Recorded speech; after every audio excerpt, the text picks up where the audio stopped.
Salut à tous, moi c'est Anne, je vous souhaite la bienvenue sur ma chaîne Les Délices d'Anne. Cette semaine, je partage avec vous la recette des meringues françaises.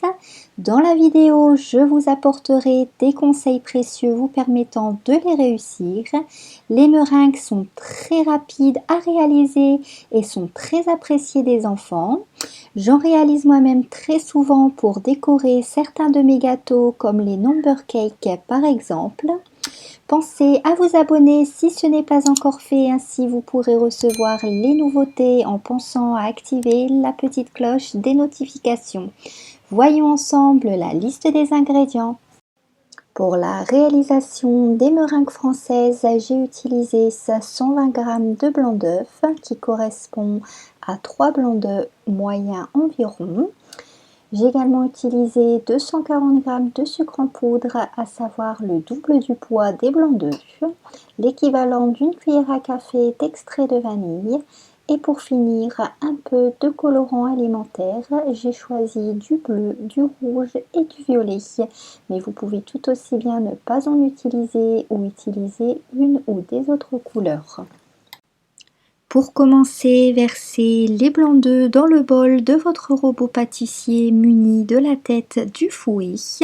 Vous pouvez également utiliser un batteur électrique. Il est très important que les blancs d'œufs soient à température ambiante. Puis commencez à fouetter à vitesse lente en augmentant progressivement celle-ci jusqu'au maximum. Après quelques minutes, lorsque les blancs d'œufs commencent à devenir mousseux, ajoutez un tiers du sucre en poudre, puis continuez à fouetter 5 minutes environ jusqu'à ce que le sucre soit bien fondu et soit bien incorporé au blanc d'œuf. Ajoutez alors le deuxième tiers du sucre en poudre, puis continuez de battre 5 minutes encore. Enfin, ajoutez le reste du sucre en poudre et continuez de battre 5 minutes environ avant d'ajouter l'extrait de vanille. Il faut donc ajouter le sucre en poudre en 3 fois en laissant un intervalle de 5 minutes entre chaque ajout. Lorsque l'extrait de vanille est bien incorporé à la meringue, éteignez votre robot. Vous obtiendrez une meringue bien ferme.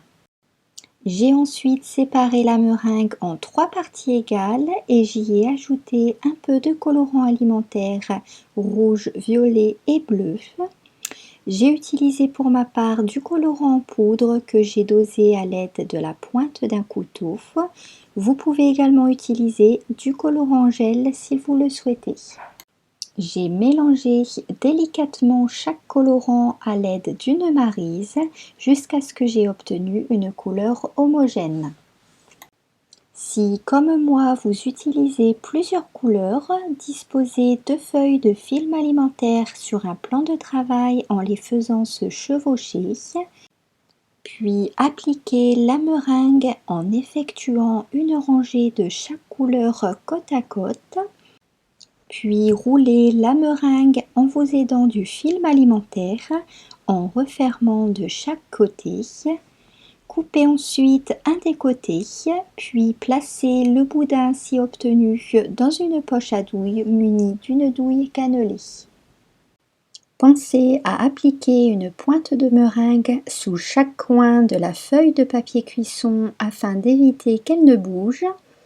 Puis pochez la meringue à la forme souhaitée. Avec la quantité des ingrédients donnés, j'ai pu remplir 2 plateaux. Ne réalisez pas plus de meringues en une seule fois, sinon vous risquerez de ne pas pouvoir tout enfourner à la fois. La meringue aussitôt faite doit être enfournée de suite, sinon elle risquerait de retomber. Si vous souhaitez une plus grande quantité, réalisez une nouvelle meringue juste après que la première fournée soit cuite. J'ai pour ma part réalisé 3 formes différentes. Enfournez ensuite dans un four préchauffé à 100 degrés pour une durée de 1h30 à 2h selon la taille. J'ai cuit les roses ainsi que les meringues de plus petite taille pendant 1h30 et j'ai laissé les plus grosses pendant 2 heures.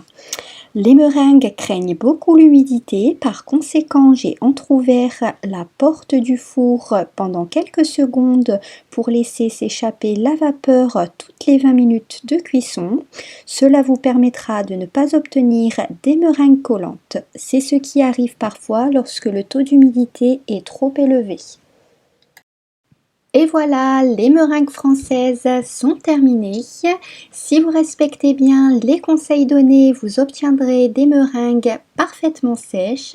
N'oubliez pas de liker la vidéo si vous avez apprécié et de vous abonner si vous souhaitez recevoir les nouveautés en pensant à activer la petite cloche des notifications. Il ne me reste plus qu'à vous dire à vos fourneaux en vous souhaitant la réussite pour la réalisation de cette recette.